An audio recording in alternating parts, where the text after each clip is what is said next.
Di Quran itu sampean lihat di tafsir Tobari itu ada ayat bal naqzifu bil haqqi 'alal batil fayadmaghuhu fa idza huwa zahid.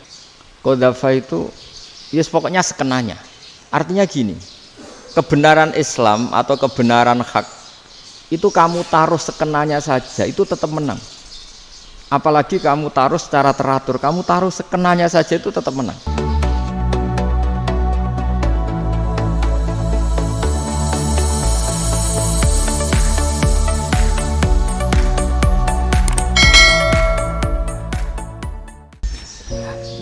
Assalamualaikum warahmatullahi wabarakatuh. Bismillahirrahmanirrahim. Rabbi shrah li sadri wa yassir li amri wa hlul 'uqdatam min lisani. Allahumma shalli wa sallim ala sayyidina Maulana Muhammadin wa ala alihi wa sahbihi ajmain. Amma ba'du. Saya seperti yang dikatakan moderator Bapak Anwar bahwa memang saya tidak boleh terikat sama yang di belakang ini karena ini kayak apa ya? Ada satu madhab yang anak-anak Unisma semuanya harus tahu, teman-teman di Unisma menjelaskan itu tidak lebih baik. Jadi karena seakan-akan belum melakukan. Indonesia itu dulu kedatangan Islam itu tidak pernah dipertentangkan antara Islam dan negara, sehingga diskusi itu sudah salah karena para wali itu tidak pernah mempertentangkan Islam dan keindonesiaan atau kebinekaan. Satu, bahwa para wali itu misinya dakwah. Di mana-mana dakwah itu pasti ketemu yang berbeda. Mulai beda agama, beda pilihan madhab, beda tradisi, beda kultur. Jadi itu tidak perlu dipertentangkan, tapi malah itu jadi lahan dakwah. Sehingga kita-kita ini kalau diminta diskusi hubungan negara dan agama, malah bingung. Memangnya kenapa? Itu seperti dulu zaman P4, saya punya kawan di Jogja, teman saya nulis tafsir Profesor Zaini itu pernah zaman Pak Harto disuruh sosialisasi P4 di Papua. Apa hubungan Pancasila dan UUD 45? Itu orang Papua jawab, hubungannya baik-baik saja Pak. Jadi yang unik itu ketika disuruh baca Pancasila, 1 Pancasila, 2 ketuhanan yang Maha Esa. Nah, akhirnya 6 kan? Kenapa Pancasila jadi 6? Yang unik itu ketika ditanya, ini saya melihat langsung di TV 7 itu, Indonesiaku itu. Ada anak-anak kecil ditanya, bendera ini milik siapa? Bendera merah putih itu. Jawabannya apa? Milik sekolahan Pak. Karena memang milik sekolahan. Itu yang tanya itu kaget.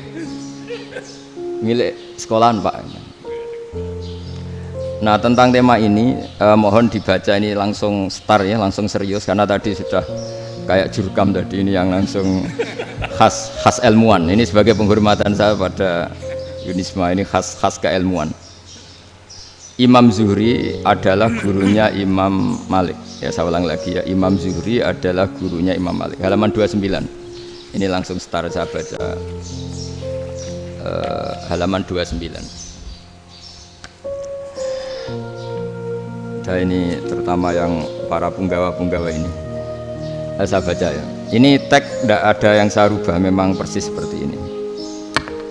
Bismillahirrahmanirrahim. Yaqulu Zuhri, ini gurunya Imam Malik.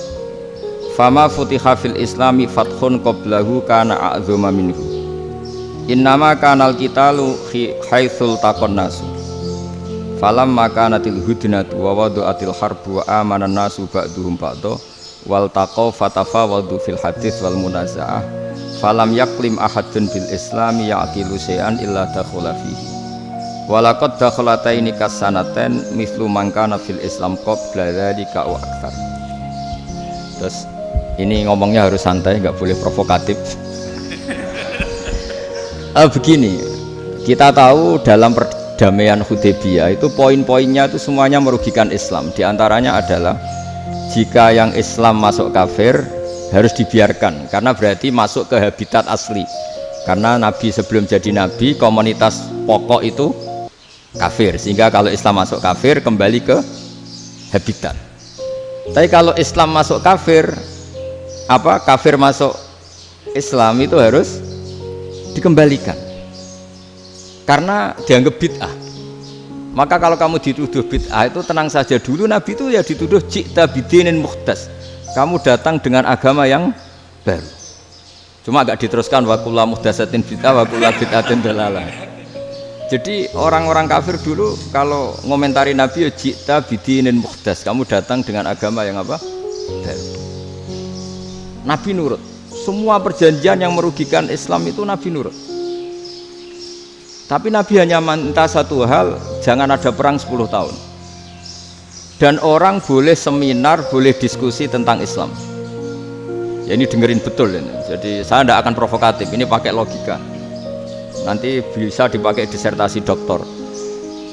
Tapi saya minta orang boleh diskusi, boleh seminar tentang Islam. Akhirnya saat itu juga ada orang yang masuk Islam. Di depan tulisan itu belum kering istilahnya. Datang ke situ namanya Abu Jandal bin Suhail bin Amr. Itu datang ke Nabi, ya Rasulullah saya ini mau masuk Islam. Kata orang-orang kafir, ini pertama Muhammad, kamu komitmen enggak sama perjanjian? Kalau kamu komitmen harus kamu kembalikan. Nabi bilang, ya Abu Jandal kamu kembali ke mereka, ke habitat mereka, yaitu menjadi kafir, di komunitas kafir maksudnya. Akhirnya nangis. Umar, Sayyidina Umar itu mendekati Abu Jandal, kemudian memberi isyarat supaya ngambil pedangnya. Jadi isyaratnya wong ini baca ora wis. Maksudnya orang-orang kafir. Tapi Abu Jandal nggak mau. Singkat cerita akhirnya kembali ke komunitas kafir. Tapi yang dikatakan Imam Zuhri cara analisis ini nggak bisa pakai provokatif, harus pakai analisis. Innama kanal qitalu haitsul taqon nasu. Yang namanya perang itu menjadikan orang tidak berpikir jernih. Ini poin yang diambil oleh Rasulullah. Kalau dibahasakan Nabi curi kesempatan, masuk Nabi dikatakan mencuri, meskipun itu hanya bahasa ya. Nggak mungkin lah kita bahasakan seperti itu. Saya ulang lagi ya. Kenapa ada perang berkesinambungan sampai tahun ke-8 Hijriah? Mulai tahun kedua ada perang Badar sampai tahun 8 Hijriah itu perang terus. Nabi sama orang kafir perang terus. Akibatnya apa Pak Profesor? Namanya perang itu ya nggak kau bermikir. Pokoknya agar ketemu Islam perang, Islam ketemu kafir perang, nggak kau bermikir. Padahal Islam itu bisa diterima oleh akal sehat, harus lewat diskusi, lewat pengamatan, lewat pemikiran, lewat pengendapan berpikir.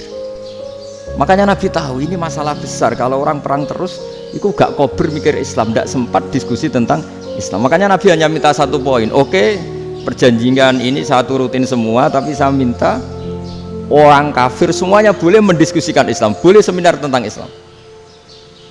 Mereka bilang iya, pada pikiran mereka kan diskusi paling piye. Ternyata betul, ada diskusi. Terus temanya gini, kira-kira bener di Muhammad sampai Abu Jahal. Terus Tuhan Muhammad sama Tuhan Abu Jahal itu keren mana? Diskusi. Tuhan Muhammad itu khaliqus samawati wal ardi, yang menciptakan langit bumi. Sebagaimana kampanyenya Muhammad. Ya mereka masih jangkar bilang Muhammad. Kalau Tuhan kita, ya berhala itu yang kita bikin, yang kadang rusak, yang kadang kudanan, terus lemutan, pokoknya terus diskusi. Kita kok bener pengirannya Muhammad. Terus Muhammad Abu Jahal. Mulai dhisik Muhammad itu ratau bodoh nih. Mulai dulu Muhammad tuh gak pernah bohong. Abu Jahal, waduh, wis bodoh nih ngongkonan.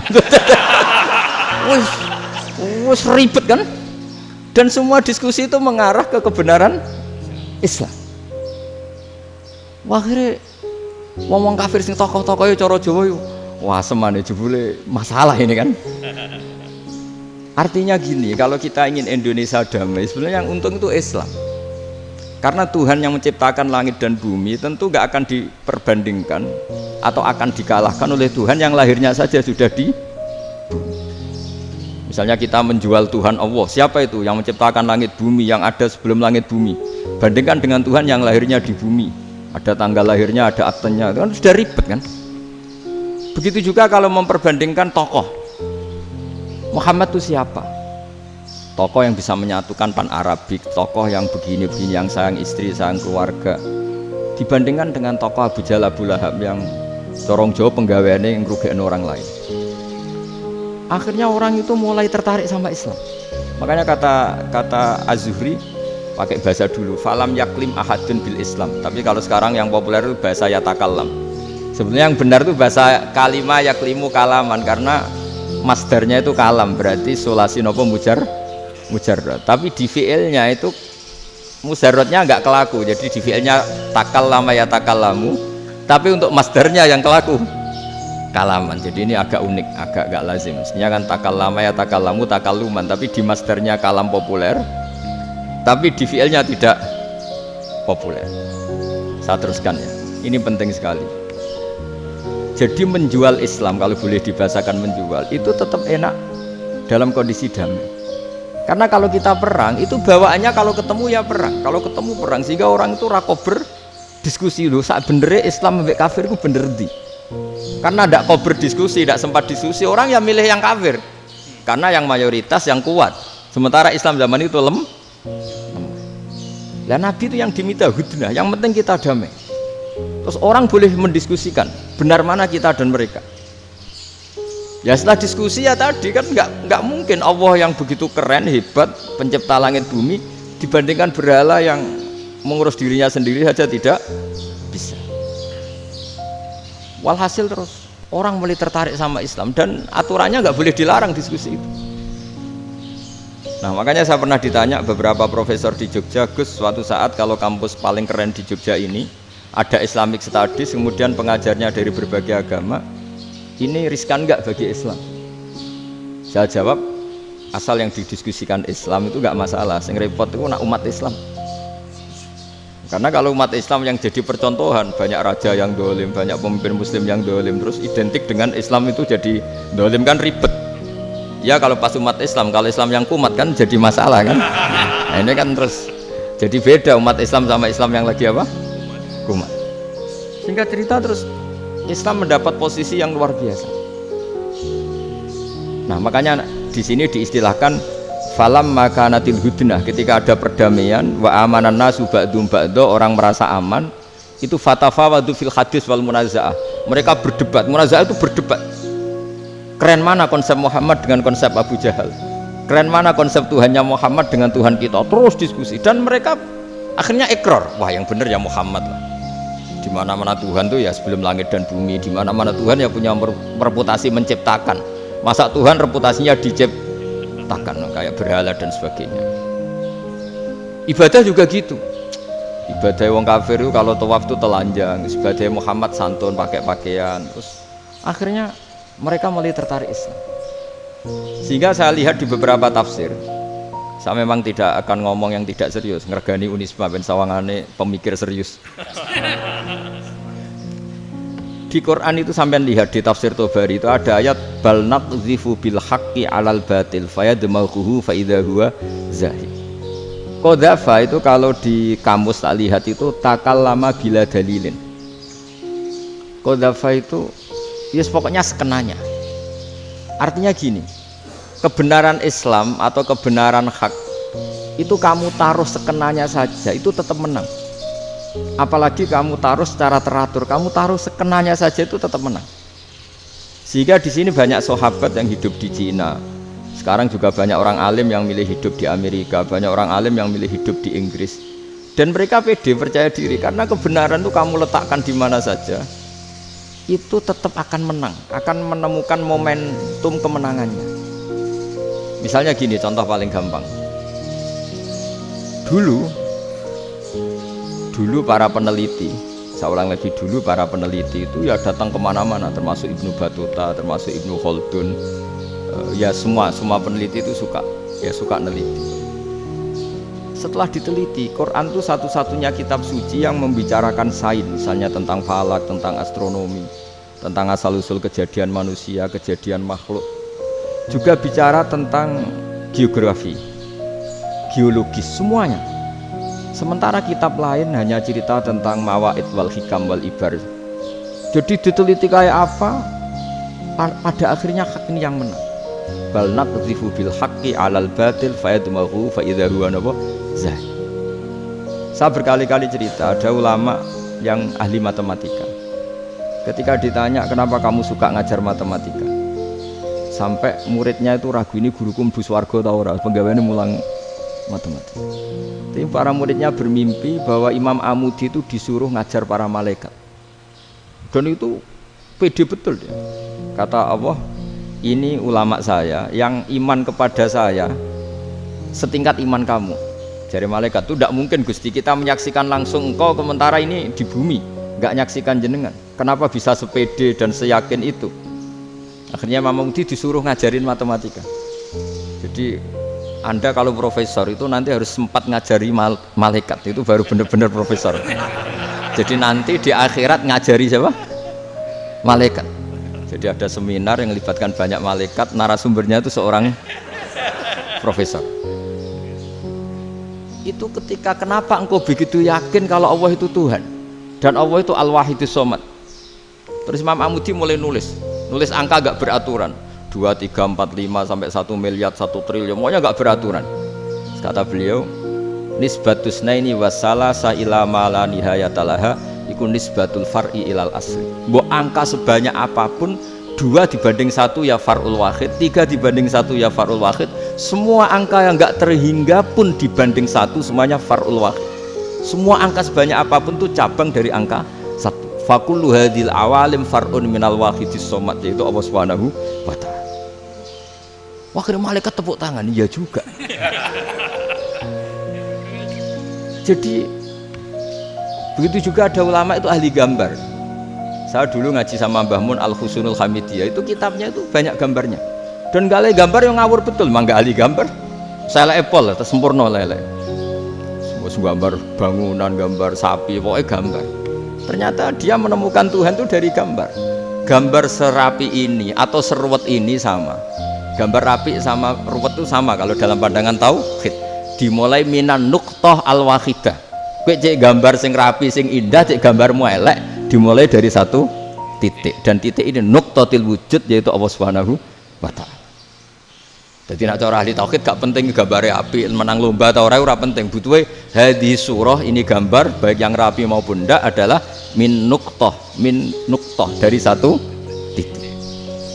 Alam raya sebanyak ini mbok gambar mbok ora, cek mulai Mars sampai Jupiter kabeh semua bentuknya yang banyak ini semuanya min nuqtatil wujud, yaitu dari titik wujud. Gini kok Allah Subhanahu wa ta'ala. Di sini hebatnya ulama-ulama, mbok dia pengajar matematika, mbok pengajar gambar, semuanya dipakai perangkat untuk tauhid. Nah, itu kan juga bagian dari Islam damai, Islam yang sangat indah. Tidak perlu perang untuk orang dipaksa Islam, nggak perlu provokatif kayak tadi pidatonya rektor jenengan tadi. Jadi ciri utama ilmuwan tuh kalau ngomong datar tapi logikanya nggak terbantahkan, itu ciri khas ilmuwan. Kalau ciri khas politikus kalau ngomong itu keras, provokatif lah kira-kira gitu. Tapi isinya biasa. Nah, saya berharap nanti semua profesor doktor itu datar tapi isinya ya kualitasnya bagus ya. Mentes. Jadi makanya terus kata ulama, kenapa diistilahkan balnat zifu bil haqqi? Kenapa pakai qadzafa sementara qadzafa maknanya takallama bila dalil?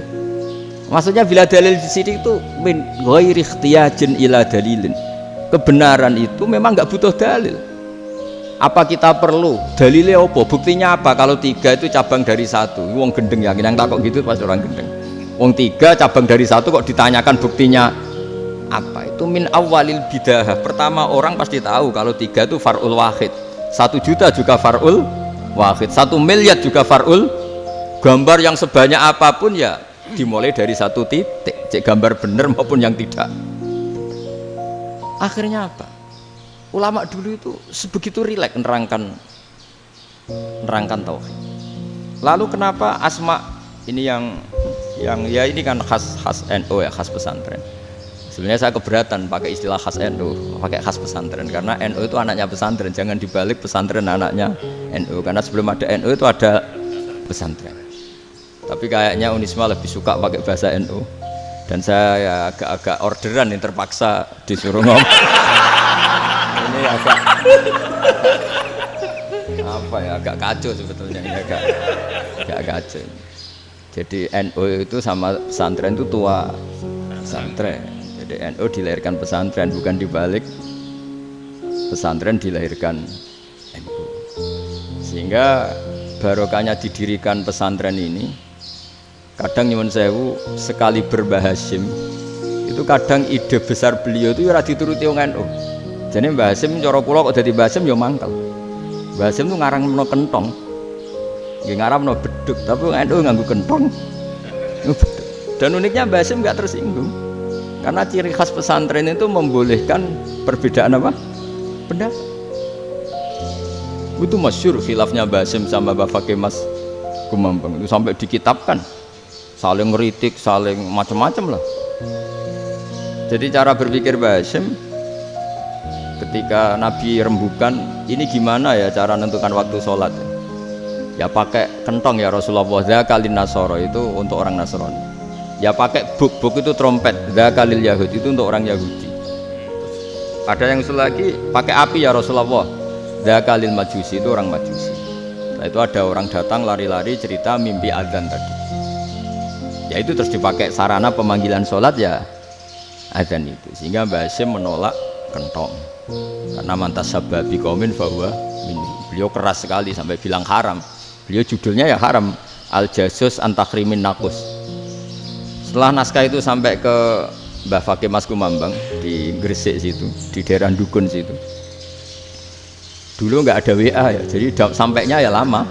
Makanya saya sampai sekarang nggak punya WA, karena ya saya ulama kan, kalau WA-an terus ya jadi ulama. Nggak jadi ulama, main WA-an terus itu. Nah itu termasuk rektor nggak kau bermikir itu mesti kebanyakan WA. Karena kan otaknya didikte oleh sesuatu yang masuk. Sesuatu yang dilihat itu kan pasti mendikte kita. Beda kalau yang enggak WA-an kan mikir apa kita yang menentukan. Kalau WA-an kan kita ditentukan. Mau mikir anaknya butuh apa gara-gara WA informasi Jakarta mikir Jakarta. Padahal secara kewajiban ngapain kamu orang Malang mikir Jakarta? Gara-gara WA mikir Jakarta belum selesai ada berita di Sulawesi, mikir Sulawesi. Habis itu mikir NTT. Makanya semua orang sekarang merasa tokoh nasional gara-gara informasi yang masuk itu nasional. Jadi Mas Yo RT yang mikir gimana Gus Indonesia. Padahal RT loh. Sampai lupa kalau dia itu RT. Jadi semua orang sekarang merasa tokoh nasional. Itu gara-gara apa coba? Akhirnya semua orang juga punya ide tentang nasional. Harusnya negara itu gini-gini. Jebule wonge sing duwe ikon itu sapa? RT. Ribet kan? Saya teruskan, setelah naskah itu sampai ke Kiai Fakih Mas Kumambang, beliau itu marah besar. Ini harus dilawan, dan saya bukan karena benci Mbah Hasyim. Beliau teman saya ketika ngaji Kiai Mahfud di Mekah. Jadi Mbah Fakih dan Kiai Hasyim itu teman ketika ngaji di Mekah.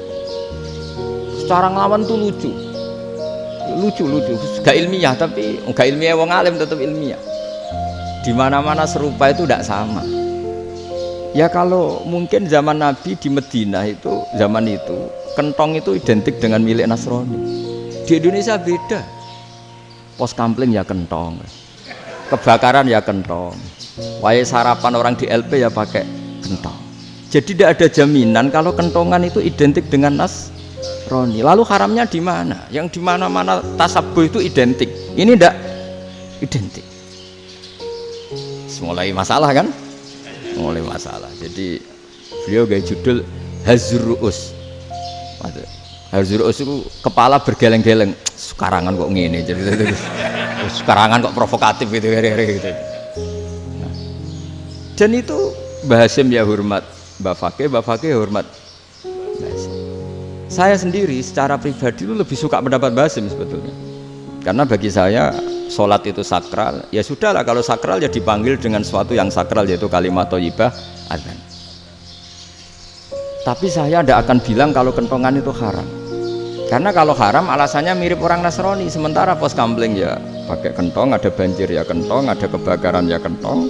Jadi tidak identik untuk misa atau untuk sholat ala Nasrani. Tapi itu dulu ya rileks saja. Dua beliau itu ya saling menghormati, padahal saling kritik. Dan dulu ulama yang beda madhab itu ya saling menghormati. Imam Syafi'i itu kalau sholat di kawasan Masjid Abi Hanifah ya tidak kunut. Ketika ditanya kenapa kamu tidak kunut, sementara engkau berpendapat kunut itu sunat, ikroman di hadal madhab, saya sangat menghormati madhab. Imam Ahmad bin Hanbal itu berpendapat kalau orang pakai bekam, pakai iftisot atau hijamah itu batal sholatnya. Sementara Imam Syafi'i mengatakan tidak batal apa sholatnya atau wudunya tidak batal. Tapi Imam Ahmad itu ditanya, apa kamu makmum Syafi'i? Bagaimana mungkin saya tidak makmum sama wali kutub seperti Imam Syafi'i? Padahal menurut keyakinan Imam Ahmad ini sholatnya batal. Ini habis ikhtijam udah wudu, tapi tetap saja beliau karena perbedaan pendapat di furu' itu lazim. Ya orang boleh berdebat lah. Ketika Unisma datangkan saya, itu saking senengnya kiai, apa saking sombongnya sampai ngatur kiai, kan nggak pernah bisa diperdebatkan. Itu kan orang boleh debat kan? Itu saking angkuhnya apa saking senengnya, kan nggak jelas kan? Kan dan orang boleh setuju pendapat saya, yaitu ngatur kiai itu haram. Setuju juga Pak Rektor, ekspresi mahabbah itu ya macam-macam. Dulu sahabat ya gitu, sahabat itu ada yang nggak kenal wajahnya Nabi sama sekali sampai akhir hayatnya. Ketika ditanya, lo kamu itu sahabat kok nggak tahu wajahnya Nabi? Saya tidak pernah berani memandang Nabi karena ijlalan Nabi, terlalu menghormati saya sehingga tidak berani memandang wajahnya. Ada sahabat yang penggawaannya dulu wajah Nabi sampai bisa nyifati alfiu faminunil hajib, sampai bisa nyifati detail karena dulu wajah Nabi itu ibadah. Ada seorang wali ditanya, kalau kamu di surga ingin nggak melihat Allah? Enggak. Loh, tapi semua orang ingin melihat Allah. Unazzihu dzalikal jamal an-nadhari misli. Ben gak elek-elek Allah tak delok terima aku. Wong ra jelas. Penting kok delok pengiran. Banyak.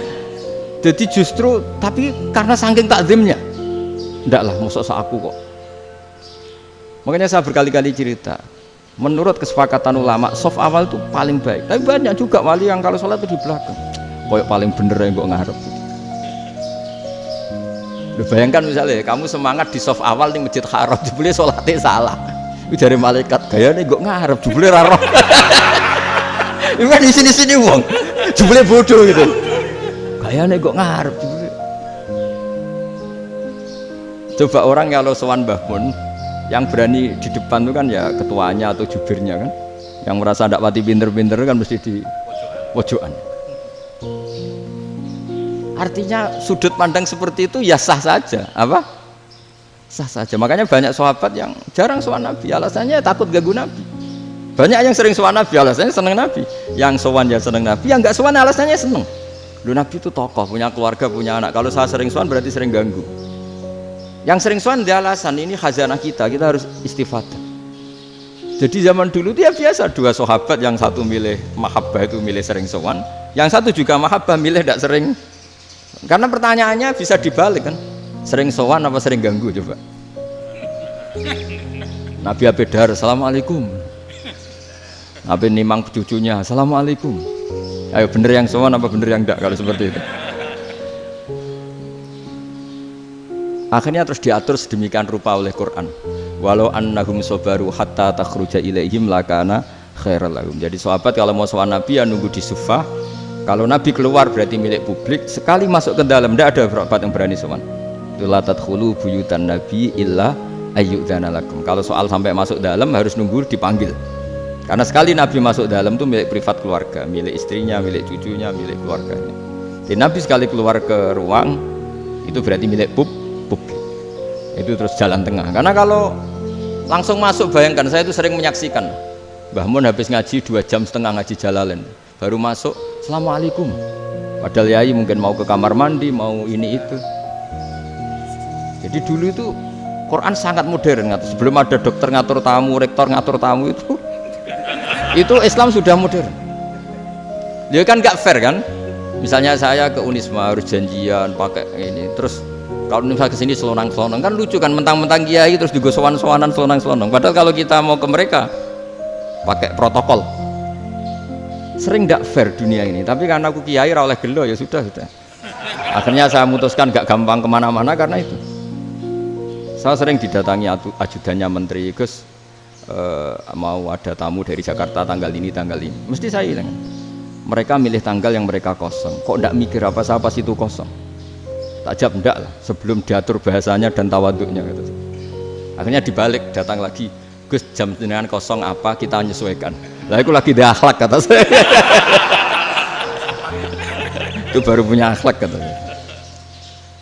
Bukan masalah ini, bukan masalah gengsi ya. Saya sendiri itu dolan ke alumni itu jarang karena ya takut. Kiai kan yang nganggur, jam 9 nganggur, jam 10 nganggur. Bisa saja alumni itu kerja di pabrik, bisa saja yang latihan ekonomi di pasar.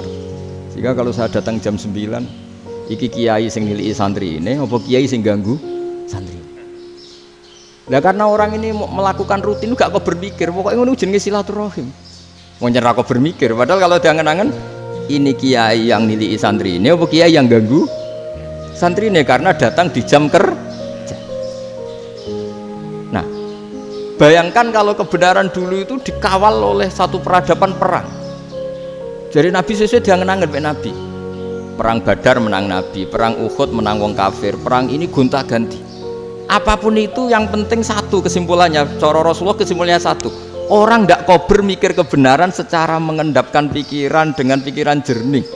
Maka hebatnya Nabi ketika perjanjian, pokoknya saya minta nggak ada perang.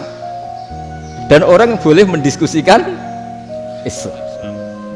Itu luar biasa idenya Nabi. Karena bawaan perang itu orang kan nggak kober mikir. Ibarat seorang misalnya seneng satu perempuan, ketemu rivalnya langsung perang kan gak mikir. Tapi kalau kau bermikir, dia ngenangen cawe wedok iku ora seneng aku. Untungnya apa untuk wong ayu ora seneng, malah mau loro hati. Terus sudahlah, buruan dialihkan kemana kan gitu. Itu nak mau amen WA-an tukaran lewat SMS atau tarung langsung ora kau bermikir. Tapi kalau kau bermikir, akhirnya berpikir nih, perempuan tadi sebenarnya yang disenangi siapa? Oke, ternyata seneng Pak Erik. Sudah kita ngalah. Karena tidak ada nikmatnya kan menikahi perempuan yang sama sekali tidak mencintai kita. Tapi kalau nak kau berpikir pokoknya diprovokasi, wah gue kalah mbak A, gue kalah mbak B, pikirannya kan ojo sampai kalah. Bareng wis menang ternyata ada mas. Nah bayangkan Islam itu seperti itu dulu, dipertarungkan. Luang Islam tuh dinu aklin, agama yang diterima dengan akal sehat. Tapi sekarang ukurannya perang, yang menang berarti bener, yang menang bener, kan terus jadi repot. Itu Nabi tidak ingin, makanya Nabi ingin sudah lah, nggak ada perang. Nah, makanya kata Imam Zuhri, fathul Islam terbaik adalah orang boleh diskusi tentang Islam dan tidak ada perang. Lagi-lagi penting, tidak perang itu penting, silmun itu penting, perdamaian itu. Setelah tidak ada perang, akhirnya fatafawadu fil hadis wal munaza'ah, orang boleh diskusi apa saja, termasuk boleh adu polemik. Konsep satu Tuhan dan Tuhan banyak diperdebatkan. Akhirnya Nabi secara rileks bisa menjelaskan. Muhammad, urusan kita banyak. Kalau Tuhannya satu tidak cukup, Tuhan harus banyak untuk menyelesaikan berbagai urusan. Ada Tuhan bagi rektorat, bagi macam-macam kan. Ada Tuhan untuk ngurusi utang, ngurusi BPKB, macam-macam. Terus kata Rasulullah, enak saja Nabi jawabnya. Ya kalau kamu punya majikan banyak, perintahnya beda-beda, kamu mangkel enggak, bingung enggak? Ya susah mat. Kalau majikannya banyak, perintahnya beda-beda, kita jadi repot. Seneng mana? Seneng majikan satu. Ya sudah, Tuhanmu itu majikan kamu. Kalau Tuhannya banyak, perintahnya macam-macam, kamu yang repot. Akhirnya sudah mat, Tuhannya satu aja. Itu ya barokahnya diskusi tadi, barokahnya enggak perang. Daraballahu mathalan rajulan fihi syuraka'u mutasyakisuna wa rajulan salamal lirajul hal yastawiyani masalah. Terus alhamdulillah. Jadi orang yang paling kafir pun saat itu taslim. Nah, ini kembali ke kalimat la ilaha illallah. Saya tidak perlu provokatif, pasti teori saya itu benar. Bukan saya bilang benar itu karena sombong, enggak. Ini sesuai teks. Misalnya begini, benar enggak kelompok takfiri yang suka ngafirkan orang lain? Itu pasti tidak benar. Logikanya gampang. Orang yang kafir 70 tahun saja dengan melafadzkan la ilaha illallah menjadi muslim. Masa dengan kalimat yang sama yang muslim menjadi kafir? Itu logikanya kan enggak ketemu. Orang kafir 70 tahun untuk menjadi muslim disuruh baca apa? La ilaha illallah. Tapi gara-gara baca la ilaha illallah nyekel patok jadi kafir. Pertanyaannya, loh ini kalimat apa? Kalimat untuk mengkafirkan apa kalimat untuk mengislamkan? Karena yang kafir dengan kalimat itu menjadi Islam, ternyata yang Islam dengan kalimat itu menjadi kafir. Itu ketemu nggak? Cara logika itu kan nggak ketemu kan? Makanya cara pikirannya Abul Hasan Asyadzili, dan saya setuju pikiran itu. Istighfar ini boleh orang Jawa Timur protes karena kadang beda manhaj, tapi jangan protes saya, protes Abul Hasan Asyadzili, kualat mesti sampean. Ketua Torekoh napa? Sadziliyah. Cara madzhab Sadzili, dan Anda boleh berbeda madzhab, mencari khasnya wong kampus wani beda. Beda kapasitas lah, pokoknya butuhnya beda. dan ketok pinter, ketok kritis tuh. Cara madhabi Abdul Hasan Asadili itu gini Pak Rektor, jadi istighfar itu baik, tapi ba'da kamali tauhid, setelah tauhidnya itu benar. Alasan beliau masuk akal. Ketika ada ayat fa'alam annahu la ilaha illallah wastaghfir li dzambik, bihadil kalimah. Jadi orang boleh istighfar itu setelah tauhidnya benar. Alasannya Abdul Hasan Asadili begini. Qul lil ladzina kafaru iyantahu yughfar lahum ma qad salaf. Katakan kepada mereka yang kafir, sekali mereka tidak kafir, maka otomatis dosanya masa lalu diampuni. Pertanyaannya, yang bisa menghentikan kekafiran itu kalimat apa? La ilaha illallah. Dengan hanya melafadzkan la ilaha illallah Muhammadur Rasulullah, langsung yughfar lahum ma qad salaf, langsung dosanya diampuni. Berarti yang menjadi pengampun dosa lah, penyebab pengampunan itu apa? La ilaha illallah. Itu bahkan orang kafir belum istighfar. Di ayat itu kan Allah gak mensyaratkan setelah la ilaha illallah istighfar baru diampuni, enggak. Asal la ilaha illallah langsung yughfar lahum ma qad salaf. Saya ulang lagi ya, jelas ya. Jadi qul lil ladzina kafaru iyantahu yughfar lahum ma qad. Nah, sekarang iyantahu, mereka berhenti dari kafirnya. Syaratnya pakai apa? La ilaha illallah Muhammadur, itu langsung yughfar lahum ma qad. Artinya apa? Ghufranullah itu bisa didapat hanya dengan mujarrodut tauhid, yaitu hanya dengan melafadzkan kalimah thayyibah. Dan sahnya istighfar juga berdasar kalimah thayyibah itu. Misalnya gini, orang kafir sebelum Islam melafadzkan astaghfirullah, astaghfirullah, astaghfirullah, kira-kira diterima enggak? Enggak kan? Karena syaratnya istighfar ba'dat tauhid. Nah, makanya dalam madzhab Sadili istighfar itu setelah la ilaha illallah. Karena cara pandang ya seperti itu. Jadi fa'alam annahu la ilaha illallah wastaghfir li dzambik.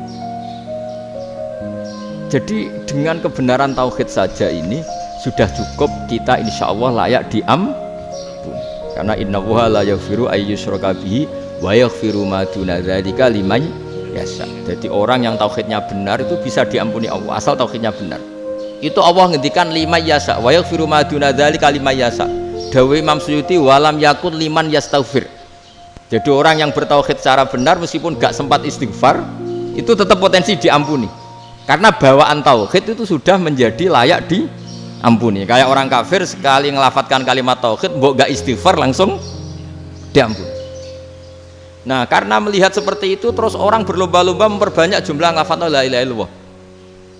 Jadi kita yang alim, kita semua, saya tidak bilang saya, kita termasuk yang di pinggir-pinggir saya ngaku alim ora masalah lah soalnya. Kita semua yang alim-alim itu tahu bahwa la ilaha illallah itu super. Sudah bawaannya tauhid, juga punya kelayakan Nah, kemudian nasib kita agak sial. Malah kalimah ini dituduh bid'ah, dituduh khurafat. Mergo Nabi nggak pernah tahlilan, Nabi nggak pernah. Nabi nggak pernah tahlilan, kalau diartikan Nabi ora tau maca la ilaha illallah, nah gak kalimah itu. Ini provokatif ini. Jadi ini sudahlah keanehan-keanehan ini kita terima karena ciri utama wali, ciri utama ulama itu wa'udhu fisabili, harus pernah disakiti. Jadi kalau Unisma sakit kalau dituduh apa? Dituduh bid'ah itu berarti belum calon ulama. Calon ulama itu wa'udhu fisabili, harus disakiti. Jadi kalau kamu disalahpahami itu ya harus santai. Iya, termasuk provokatif tadi. Termasuk diatur tadi. Jadi kalau cara berpikir kan, karena mereka itu memang kalau kita turutin itu memenya itu terlalu, kadang menghujat kita itu. Enak ya jadi GNU, ada orang mati datang, kiainya dapat makan, dapat rokok, terus pulang. Jadi apa? Terus kita kayak tersangka terus. Kita kan kayak tersangka terus, tertuduh terus. Terus yang orang NU ya memenya juga nggak kalah ekstrimnya. Boleh ya ajaran orang nggak boleh ngasih-ngasih kiai gitu. Berarti boleh dong ajaran kikir. Jadi memang kadang apa ya, cangkem elek lah bahasa kasarnya itu. Itu memang kadang lebih mengenakan. Kalau kita datang ke acara mayat kan dapat makan, dapat minum. Kalau yang sohibul bed rokok ya dapat rokok. Kalau kiainya dapat wajib, kadang 20.000, kadang 50.000. Terus memenya itu kok setega itu ya, ada orang meninggal kok malah kita makan-makan. Seakan-akan kan kultur ini biadab kan gitu. Tapi yang orang NU kebalikan bales. Oh ternyata nggak boleh ya mayit disodakoi, ternyata nggak boleh ya orang dermawan. Berarti Islam membolehkan medit ya gitu. Ya model ini kan. Tangan-tangan itu luwih mandi timbang takbir ya kan. Karena ini kan memicu emosi kan. Memicu apa? Emosi. Nah, tapi saya kalau disuruh bela mana itu tidak ada yang saya bela. Ya seorang sudah lah, kalau mau nganggur saja sudah itu. Ya tapi itu memang apa ya, itu khazanah Islam, ada yang kritik ada yang enggak, ya itu memang khazanah, ya biasa aja kalau saya biasa aja. Karena dulu ulama itu sudut pandangnya itu ya seperti itu. Ada yang ulama suka ibadah itu sholat, ada yang milih apa tidur. Sampai Imam Ghazali bilang suatu saat ibadah terbaik di zaman akhir itu tidur kan. Sholat saja kalah sama tidur kan. Tapi itu loh ya, yang wajib tetap loh, terus kamu gak sholat wajib. Begini beliau mencontohkan itu. Ada orang sholat tahajud terus obsesinya itu ingin hajatnya terkabulkan. Sementara yang tidur obsesinya nikmati rahmatnya Allah, boleh tidur, bisa tidur. Kata Imam Ghazali, timbang kita tahajud terus nuntut pangeran aduk turu.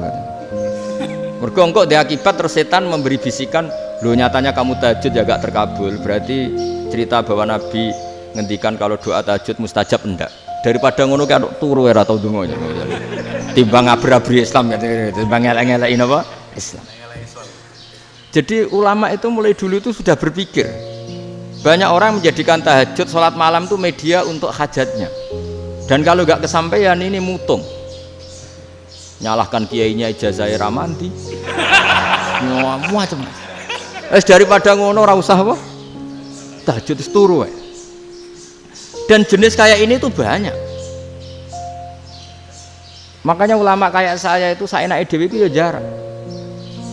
Saya sering didolani muhibbin terus bilang, Gus saya doakan gini-gini saya mau nyalon bupati atau saya gini. Saya bilang gak waduh randungo, nak ramandi darani ulama dongane ramandi. Nak mandi kamu jadi bupati tetap nganggep karena beli. Sopo sing raro bupati saya gak beli. Ribet kan? Ketika mereka jadi ngunsurkan doa kamu apa karena kemarin beli? Yang beli maksudnya, nggak beli nggak usah tersinggung. Jadi ribet ngadepin. Nggak, artinya gini loh, doa itu jangan dipakai begitu. Kalau minta nasihat tak nasihati, jadi bupati yang baik, gubernur yang. Kalau minta doa itu resikonya. Akhirnya kalau diminta doa ya doa, sebenarnya diisinya itu nggak doa kemenangan. Itu nggak selamat gitu. Karena ribet. Makanya Islam itu doa itu setelah iman. Aturan iman benar baru doa. Aturan iman benar termasuk Allah itu yaf'alu ma yasha, boleh melakukan yang dikehendaki. Allah nggak boleh terdikte oleh doa kita, nggak boleh. Ya saya ulang lagi ya, madzhab Hasan Asy'adili ini khas kita. Jadi la ilaha illallah itu didahulukan sebelum istighfar. Tapi kebalikannya madzhab Imam Sanusi itu dibalik. La ilaha illallah itu kalimat yang sakral. Karena yang sakral dibutuhkan muqaddimah, yaitu yang melafadzkan harus yang sudah bersih, yang sudah steril baru melafadzkan la ilaha illallah. Maka dalam madzhab Sanusiyah istighfar dulu baru la ilaha illallah. Nah, cara madzhab Abul Hasan Asy'adili kebalikan, istighfar itu sah setelah sahnya tauhid. Kamu ikut mana tuh? Asy'adili apa Sanusiyah? Alhamdulillah sama-sama tidak paham, ya sudah. Akhirnya sudah. Jadi ya nggak kemana-mana kan.